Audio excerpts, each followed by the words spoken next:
السلام علیکم دوستو، اسلامی ادوار چینل پہ آپ سب کو خوش آمدید کہتا ہوں۔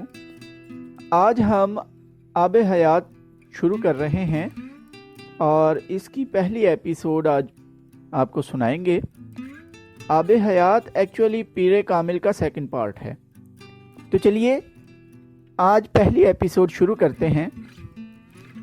سالار اور امامہ آب حیات میں وہی سفر طے کرتے ہیں جو ہم سب کی زندگی کا سفر ہے۔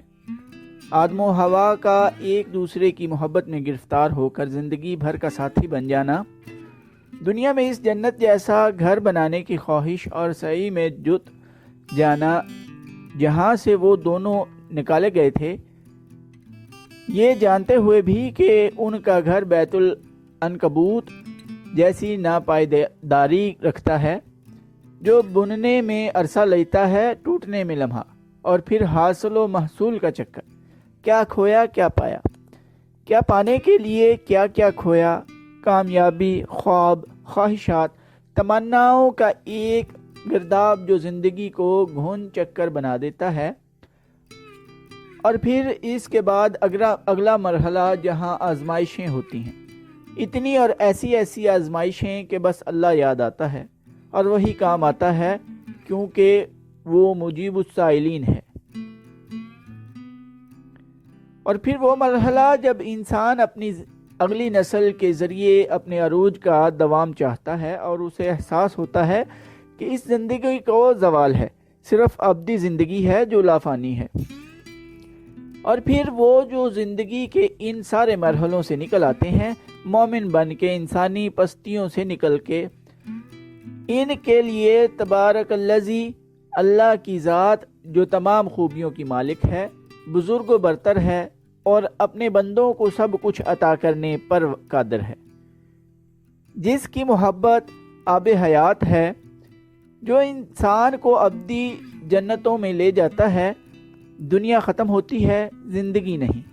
اس نے دور سے سالار کو اپنی طرف آتے دیکھا، اس کے ہاتھ میں سافٹ ڈرنک کا ایک گلاس تھا۔ تم یہاں کیوں آ کر بیٹھ گئیں؟ امامہ کے قریب آتے ہوئے اس نے دور سے کہا۔ ایسے ہی، شال لینے آئی تھی، پھر یہیں بیٹھ گئی۔ وہ مسکرائی۔ اس کے قریب بیٹھتے ہوئے سالار نے سافٹ ڈرنک کا گلاس اپنی ٹانگوں کے درمیان نچلی سیڑھی پر رکھ دیا۔ امامہ لکڑی کے ستون سے ٹیک لگائے، ایک گھٹنے پر کھانے کی پلیٹ ٹکائے کھاتے ہوئے دور لان میں ایک کینوپی کے نیچے اسٹیج پر بیٹھے گلوکار کو دیکھ رہی تھی، جو نئی غزل شروع کرنے سے پہلے سازندوں کو ہدایات دے رہا تھا۔ سالار نے کانٹا اٹھا کر اس کی پلیٹ سے کباب کا ایک ٹکڑا اپنے منہ میں ڈالا۔ وہ بھی ایک گلوکار کی طرف متوجہ تھا جو اپنی نئی غزل شروع کر چکا تھا۔ انجوائے کر رہی ہو؟ سالار نے اس سے پوچھا۔ ہاں، اس نے مسکرا کر کہا۔ وہ غزل سن رہی تھی۔ کسی کی آنکھ پر نم ہے، محبت ہو گئی ہوگی، زبان پر قصہ غم ہے، محبت ہو گئی ہوگی۔ وہ بھی غزل سننے لگا تھا۔ کبھی ہنسنا کبھی رونا، کبھی ہنس ہنس کر رو دینا، عجب دل کا یہ عالم ہے، محبت ہو گئی ہوگی۔ اچھا گا رہا ہے، امامہ نے ستائشی انداز میں کہا۔ سالار نے کچھ کہنے کے بجائے سر ہلا دیا۔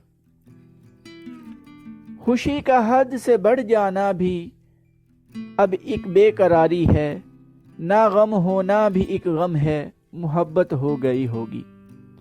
سالار سافٹ ڈرنک پیتے پیتے ہنس پڑا۔ امامہ نے اس کا چہرہ دیکھا، وہ جیسے کہیں اور پہنچا ہوا تھا۔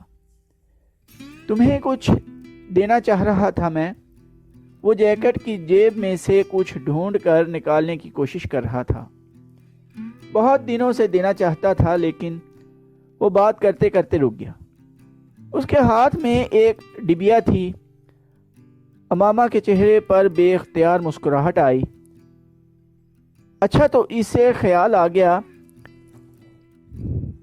اس نے ڈبیا لیتے ہوئے سوچا اور اسے کھولا۔ وہ ساکت رہ گئی۔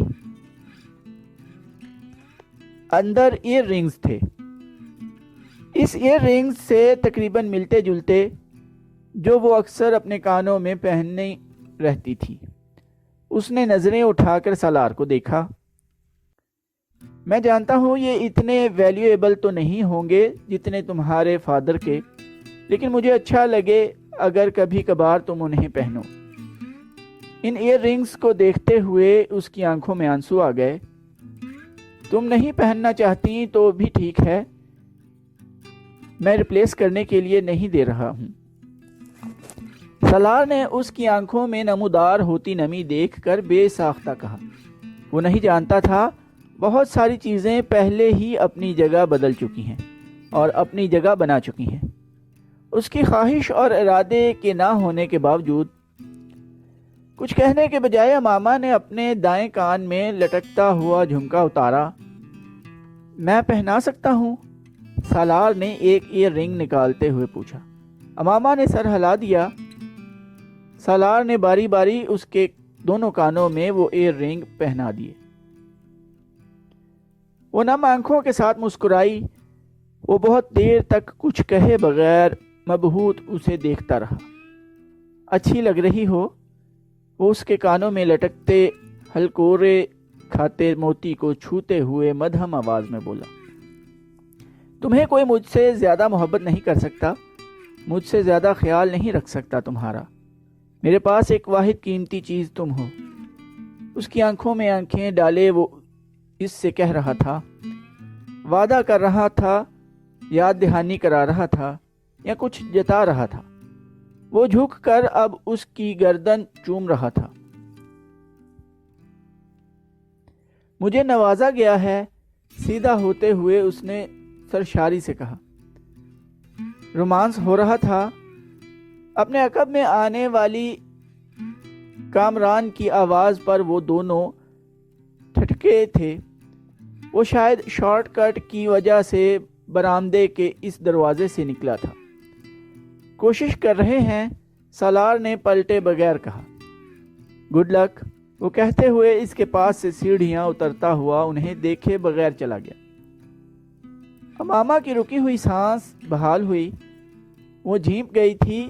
سالار اور اس کی فیملی کم از کم ان معاملات میں بے حد آزاد خیال تھے۔ کسی کو سامنے پا کر کسی کے سرخ ہونٹوں پر انوکھا سا تبسم ہے، محبت ہو گئی ہوگی۔ امامہ کو لگا وہ زیر لب گلوکار کے ساتھ گنگنا رہا ہے۔ جہاں ویران راہیں تھیں، جہاں حیران آنکھیں تھیں، وہاں پھولوں کا موسم ہے، محبت ہو گئی ہوگی۔ لکڑی کی ان سیڑھیوں پر ایک دوسرے کے قریب بیٹھے وہ خاموشی کو توڑتی آس پاس کے پہاڑوں میں گونج کی طرح پھیلتی گلوکار کی سریلی آواز کو سن رہے تھے۔ زندگی کے وہ لمحے یادوں کا حصہ بن رہے تھے، دوبارہ نہ آنے کے لیے گزر رہے تھے۔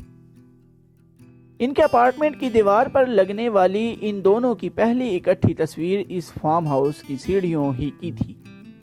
سرخ لباس میں گولڈن کڑھائی والی سیاہ پشمینہ شال اپنے بازوؤں کے گرد اوڑھے، کھلے سیاہ بالوں کو کانوں کے لوؤں کے پیچھے سمیٹے، خوشی اس کی مسکراہٹ اور آنکھوں کی چمک میں نہیں بلکہ اس قرب میں جھلک رہی تھی جو اس کے اور سالار کے درمیان نظر آ رہا تھا۔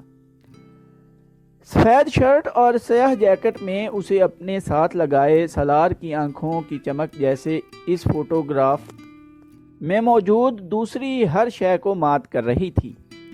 کوئی بھی کیمرے کے لیے بنائے ہوئے اس ایک پوز میں نظر آنے والے جوڑے کو دیکھ کر چند لمحوں کے لیے ضرور ٹھٹکتا۔ سکندر نے اس فوٹوگراف کو فریم کروا کر انہیں ہی نہیں بھیجا تھا، انہوں نے اپنے گھر کی فیملی وال فوٹوز میں بھی اس تصویر کا اضافہ کیا تھا۔ وہ شخص دیوار پر لگی اس تصویر کے سامنے اب پچھلے 15 منٹ سے کھڑا تھا، پلکیں جھپکائے بغیر ٹٹکی لگائے اس لڑکی کا چہرہ دیکھتے ہوئے، چہرے میں کوئی شباہت تلاش کرتے ہوئے، اس شخص کے شجرہ میں دبے آتش فشاں کی شروعات ڈھونڈتے ہوئے۔ اگر وہ اس شخص کو نشانہ بنا سکتا تھا تو اسی ایک جگہ سے بنا سکتا تھا۔ وہ ہونٹ کاٹتے ہوئے ساتھ ساتھ کچھ بڑبڑا رہا تھا، خود کلامی۔ ایک اسکینڈل کا تانا بانا تیار کرنے کے لیے ایک کے بعد ایک مکر و فریب کا جال، وجوہات، حقائق کو مخفی کرنے وہ ایک گہرا سانس لے کر اپنے عقب میں بیٹھے لوگوں کو کچھ ہدایات دینے کے لیے مڑا تھا۔ تو دوستو، آج کی ایپیسوڈ ادھر ہی ختم کرتے ہیں۔ چینل کو سبسکرائب کرنا نہ بھولیے گا۔ ٹائم دینے کے لیے شکریہ۔ اللہ حافظ۔